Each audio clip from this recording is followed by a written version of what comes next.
This is the new Chevy Colorado, and this is the newest addition to the quickly heating up mid-size truck segment. Last year we got the new Frontier, we've got this Colorado now, and now we're gonna have the Ranger and the Tacoma following suit.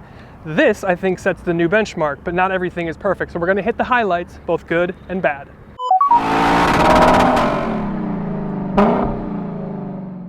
Welcome to Downshift. My name is Matt. I'm fortunate enough to be here in sunny San Diego, California for the last 2 days driving this new Chevy Colorado. And before we talk about the best and the rest, I wanted to quick shout out our outfitters Blenders and Melin. 20% off your sunglasses and hats down in the description below. Make sure you use the code. I also want to take a minute to shout out Pedal Commander. If you want a little bit more performance out of your truck, I'm sure they've got something to spice up this Colorado. But now let's start with the highlights. We're gonna start with the bad. Number one is engine options. You get 3 different outputs, but it's the same engine. It's the same 2.7 liter turbocharged 4-cylinder. No more V6, no more diesel. And all the way boosted up in the max output with this engine, it's a nice 2.7, but all the way maxed out, this is 310 horsepower and 430 pound-feet of torque. It's great power, but then I start to think about really high compression. You're getting a lot of power from small displacement, and that mixed in with a ZR2 application, rocking around on trails, you're taking impacts. You start to think about things like reliability and durability long-term with things like that. And number two, this is the trailboss, and it looks pretty good from the outside. It's the full off-road spec, but once you get onto the interior here, you can tell that it is just kind of a utilitarian thing, which means a fairly cheap and inexpensive interior, which means you get things like a scratchy black dash that's made of plastic, cloth seats, you don't have a center armrest in your rear seats, you don't have LED running lights. So if you want to have an off-road ready Colorado with a nice interior, you're going to want to go to the Z71. Number 3 is no rock rails as standard. I believe they'll probably come on the ZR2, but for the Trailboss, the Z71, they don't come as standard. You get the 2-inch lift here on your Trailboss, but it might be nice to have one of those 2 trims come with some rock sliders on the side if you're going to be doing some real trail running. Now, of course, you can go and get an accessory from the dealer, so it's not a total loss, but I just thought I might have seen it come standard. And then number 4, we've got the rear seats. Now, this being a mid-sized truck, I don't expect to have a lot of room back here, but I actually can fit pretty okay back here.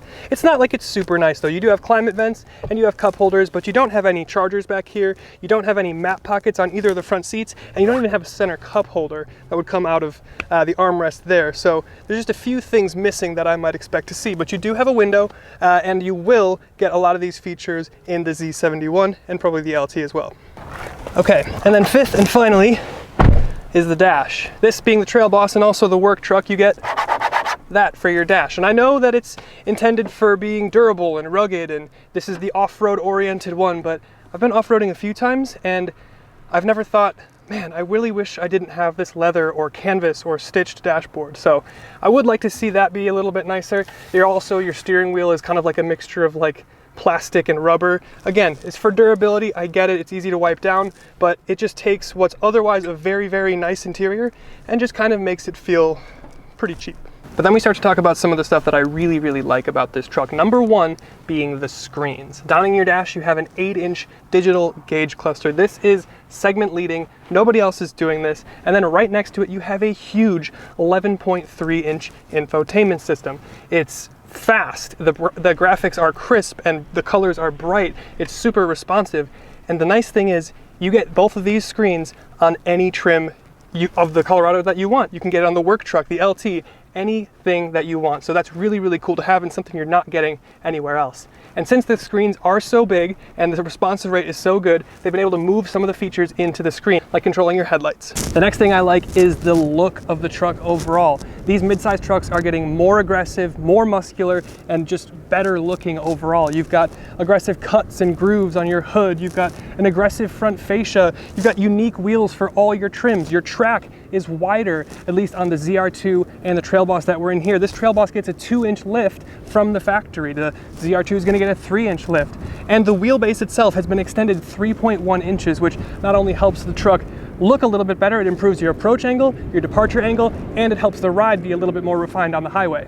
And then number 3 is the tailgate. GM and their tailgates, man, I swear. But the multi-pro tailgate in the Sierra and the Silverado was actually super cool and really functional, it ended up being. And then you have a really interesting addition here. This comes down, it's damped, it's very nice as you would expect, but you also have a little secret compartment right here. You could put beers, you could put fishing rods, you could put any matter of things back here. It's about 43 inches long, 4 inches deep, and just makes a lot of sense. It's a space that would be otherwise wasted, and now they've gone and made it a practical application. It doesn't exactly lock, so I might not put valuables back here, but it's a really nice use of space. It kind of reminds me of a RAM box without taking up any bedroom. And the next thing that I want to talk about is towing. Now, payload is pretty good, 1,700 pounds, that's nice. But towing capacity maxes out with this 4-cylinder at 7,700 pounds. That is super impressive. And they've gone and torture tested it over 300,000 miles, no problem. Really, really stout engine right here. So if you're worried about towing, you don't need to be.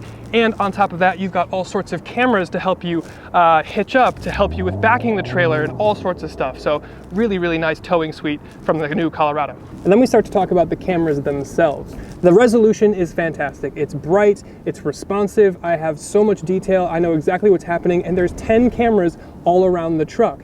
And for your Z71 and your ZR2, you actually have an additional 11th camera under the body, so you can help pick your lines if you're on the trail. And then number 6 is the incoming ZR2 and Desert Boss. We've had the ZR2 for a bunch of years now, and we've even had it in the fully spec'd out DSSV, AEV, diesel-equipped Duramax Colorado in previous years. But with this new chassis, this new generation, there's more finesse, there's more refinement, there's more capability, and it's just an overall better package. So then you start to think like, okay, maybe Toyota will sell more Tacomas, but that's not because the Toyota is a better truck. Definitely not anymore. And the last thing that I'm going to mention is price, and we're going to reference the Tacoma one more time. This Colorado in work truck trim starts just under $30,000. And if you go on to Toyota's website right now, you can find a similarly priced Toyota Tacoma. The difference here is that you're getting so much more at base as standard. You're getting the 8-inch digital instrument cluster. You're getting an 11.3-inch infotainment system. You're getting excellent resolution from your 360 cameras or your reverse cameras. You're getting a lot more truck here for about the same money as you would in a Tacoma. So that's it. That's the best and the rest for the new Chevy Colorado. Overall, I'm super impressed with this truck. It's a great platform. It's got great powertrain. It's got great capabilities of towing and payload. It's got awesome off-road features, and I can't wait to get behind the wheel of the ZR2. Now, seeing as we've gone through all this, we're going to keep all of this in mind as we see the new Tacoma and the new Ranger come out later this year. But I want to take a minute to again thank our outfitters, Blenders and Melin, as well as Pedal Commander. We've got discount codes for all that stuff in the description. But thank you to Chevy for having me out in San Diego so we could take a look at this truck, and we'll hopefully be back with the ZR2. Thanks for watching.